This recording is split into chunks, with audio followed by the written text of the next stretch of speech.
สบายดีตอนคำๆพี่น้องเพราะตั้งหาเข้าสู่ซ่องชิปแชร์หน่อได้พี่น้องสิพาพี่น้องเขาสวนพอดีเว้ากับแม่น้องนิวเว้ากับอีแม่ตั้งแต่มื้อวานมื้อก่อนมื้อพู้นแล้ววาอั่นสิเฮ็ดพันธุ์ปลากินเพราะว่าผักสลัดในสวนน่ะมันอยากแก่แล้วพี่น้องบ่ได้กินผักเดียวที่บ่ค่อยได้กินในสวนก็คือผักสลัดนี่แหละพี่น้องเพราะว่าหลังๆนี่บ่ค่อยได้ตำมะคุงอยู่เฮือนนะมันตายตอนยามฝนหม้องใดนี่พี่น้องมีต้นอยู่แต่ว่าบ่มาก เพิ่นน่ะยังบ่มาก็เลยบ่ค่อยได้ตำบักหุ่งแหน่คืออยากอยู่แต่ว่าบ่ได้ตำกับบ่ค่อยได้อยู่นะพี่น้องพามาเบิ่งหน่อยหนึงอันนี้ก็สลัดที่ปลูกไว้พร้อมกันพุ่นนะนี่ก็บ่ได้กินสิแก่แล้วได้ขึ้นอันนั้นหมดแหละขึ้นโค้งหมดแหละมันก็นานพักผักกาดดอกปลูกใหม่อันนี้ก็ไผ่ตูปลูกใหม่อันนี้ก็สลัดปลูกใหม่อันนี้ก็หอมป้อมปลูกใหม่กำลังงามๆเลยพี่น้องนี่เฮาสิเก็บไปกินอันนี้ก็ผักปังทิพย์งามผักปังนี่ก็ได้เฮาสิเก็บไปนึ่งใส่ผ้าก่อนแพ้น่าก็เกิดพี่น้องเมื่อกี้นี่ตลาดปิดแล้วก็เลยโทรหาแม่ค้าว่าป้ายังบ่ให้เขาเจ้ามาส่งให้อยู่เฮือนก็เลยว่าสินึ่งเอาเพราะว่ามันค่ำแล้วเอาผักอันนี้ไปนึ่งใส่ผักปังนี่ก็งามใบลายขนาดพี่น้องที่ทิพย์ก็ตัดใบออกเลยเนี่ยเพราะว่ามันงามโผดมันงามกันนี่ดิตัดใบออกมันถ้ากับตัดมือก่อนเนี่ยแต่มันงามผักปังนี่ปลูกง่ายขนาดที่ว่าเชื่อว่าปลูกอีกเก็บผักหอมปอมก่อนพี่น้องหอมปอมทางนี้ก็กำลังงามเหมือนกันผักที่กินลายกว่าหมูอยู่ส่วนนี่ก็สิเป็นผักหอมปอมนี่แหละกินดูอีหลีปลูกนี่กินน้ำจนใหญ่น้ำจนบ่ทันพุ่นแหละเธอนี่ที่ก็ปลูกลายอยู่เดี๋ยวก็สิเริ่มบ่งไว้ใหม่อันนี้เขาเก็บออกไปเนี่ยแล้วได้นี่แต่ว่าเก็บออกไปอีกผักธรรมศาสตร์บ่ได้ใส่ปุ๋ยได้นี่พี่น้องเมื่อเสาร์นี้ทีม5กับซีหนามจุลินทรีย์เมื่อเสาร์นี้ซีหนามส่วนเมื่อเสาร์นี้จนเที่ยงแล้วก็เอาไปกินข้าวเห็ดเวียงส่วนเทิงไปเห็ดหัวที่บอกคนว่าเวลากินให้กินไปทีละนานบ่ให้กินนั่นนี่เพราะว่าเขาลกออกแล้วเขาสิบ่งไม้ต่อเลยนะ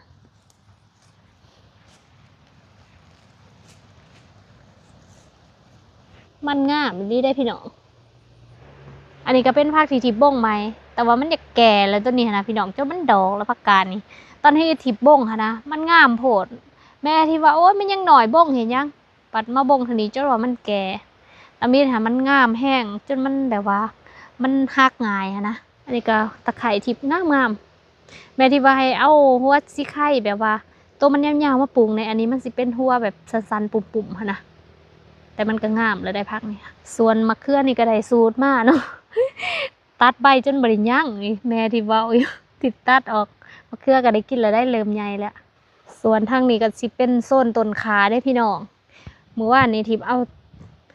ติดรถจากต้นมักซิดาออกมาเมิดแล้วก็มาเฮ็ดบอนปลูกผักนี่แถวนี้ก็ปลูกเต็มหมดเลยแถวนี้เป็นโซนมะเขือมันใหญ่ไปได้ทางนี้โซนผักกาดนี่มันบ่อยากงามมันแก่โพดตอนนี้พักสะระแหน่ลงใหม่กำลังงามกำลังลง2-3 มื้อก่อนก็เป็นโซนสีปลูกใหม่สีปลูกผักบัวสีขยายผักบัวอันนี้ผักบัวแบงที่สั่งมา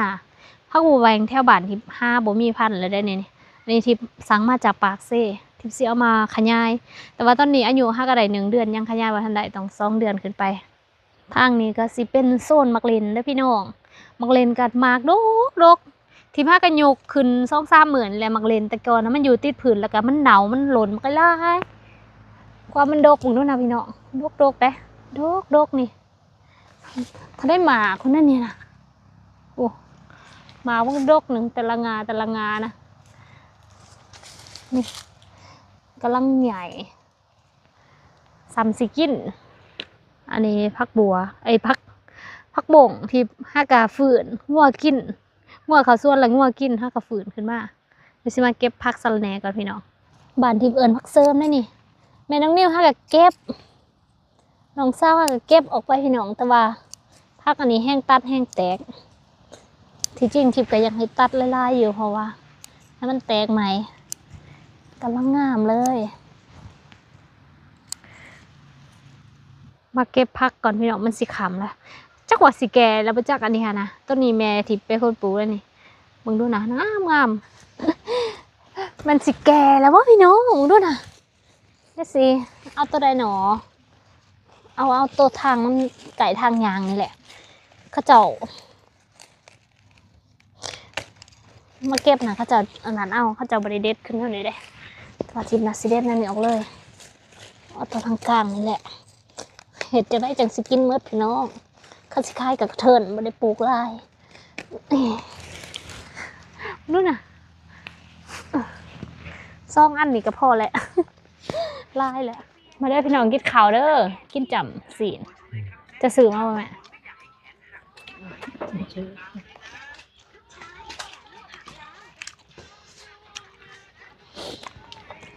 ปานน้องอยู่ตรงที่ว่าดองมองเราไปยัง กระปุ่นไปเอาไปเจอให้ได้กระปุ่นหอยฮะ ไม่ เจ้า ผักตุ้งเติบบุ้งบ้าน ผักกระ ห ดา อ วย อยู่ในบองเงินช่วยเขาเด้อ ป้าเมื่อไหร่กินผักกระดาวอยู่ไทยแซ่บแม่บริคมนะ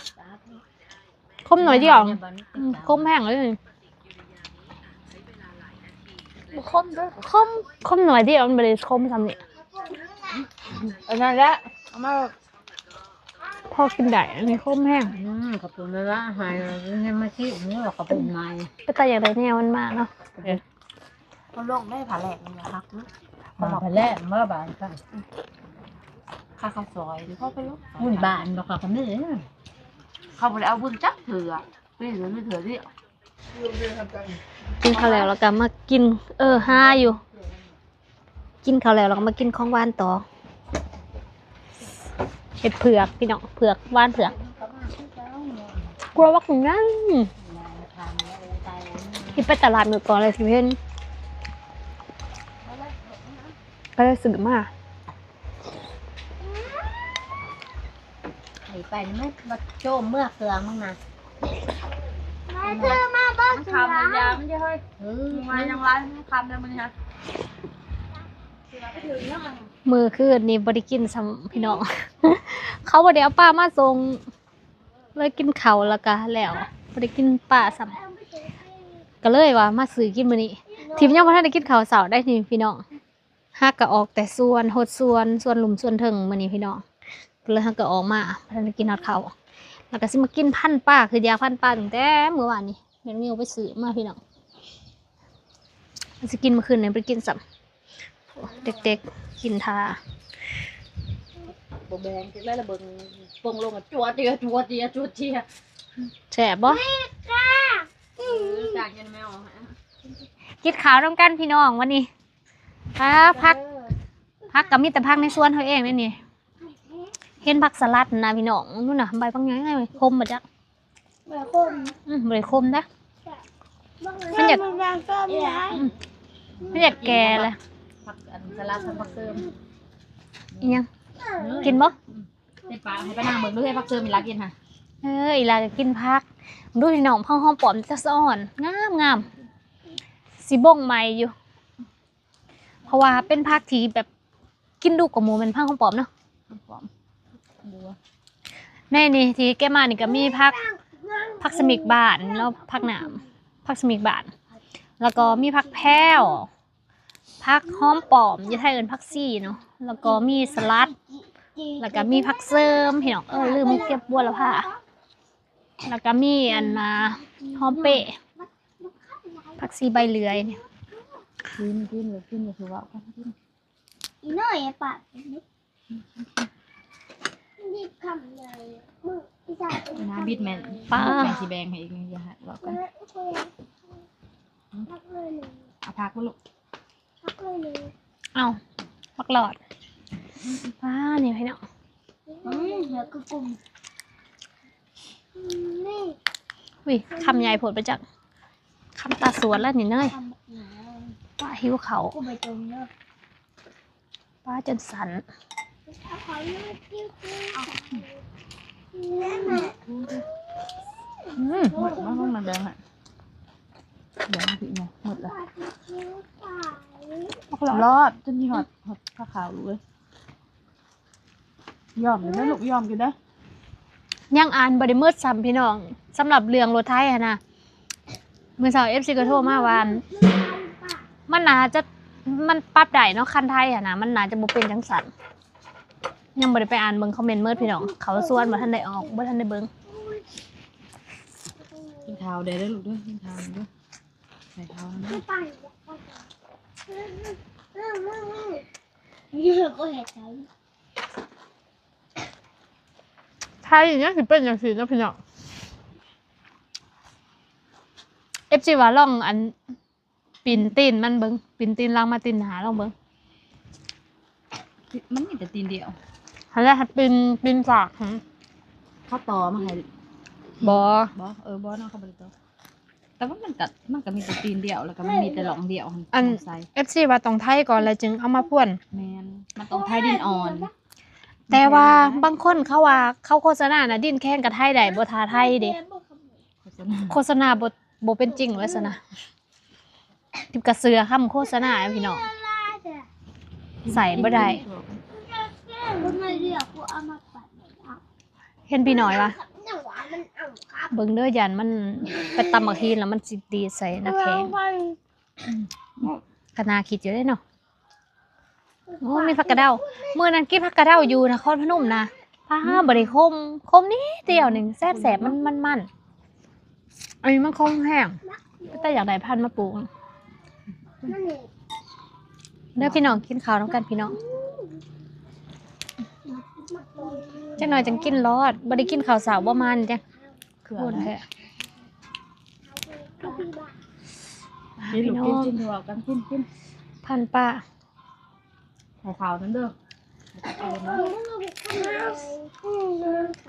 เมื่อน่ะตำห้ามาหุงมาตำเนาะ รอด ผักสลัดหลายเลย ไม่มีใครได้จ่าย ห้าอันปลาหมึกกรอบมาตำเนาะแล้วก็พันเนาะเพื่อสิแซ่บ อาจารย์อาจารย์อาจารย์ อืม ไม่ค่อย นิ้ว แม่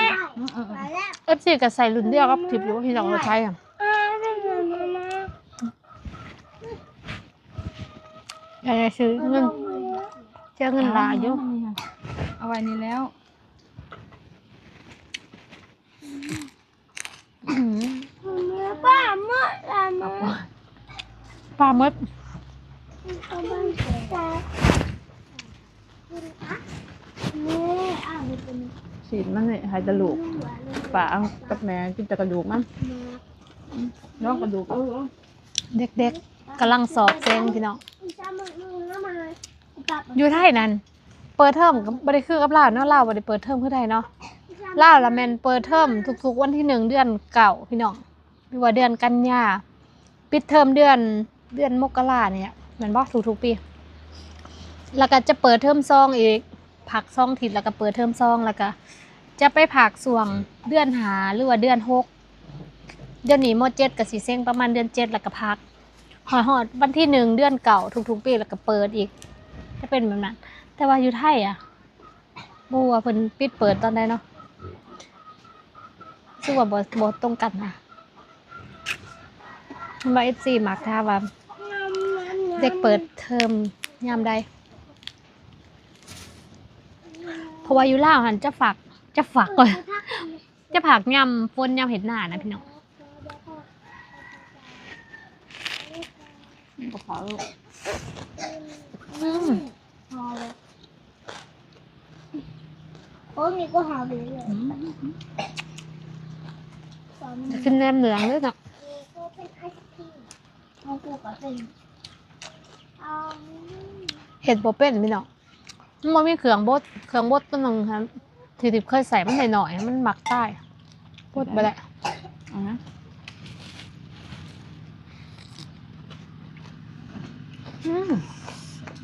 แซ่บพี่น้องขอโตวกินต่อกันเด้อสำหรับคลิปนี้ที่กสิจบไว้เพียงเท่านี้เด้อพี่น้องนี่ซากว่าแซ่บ เจอกันใหม่ในคลิปหน้าสวัสดี กินข้าวต่อกัน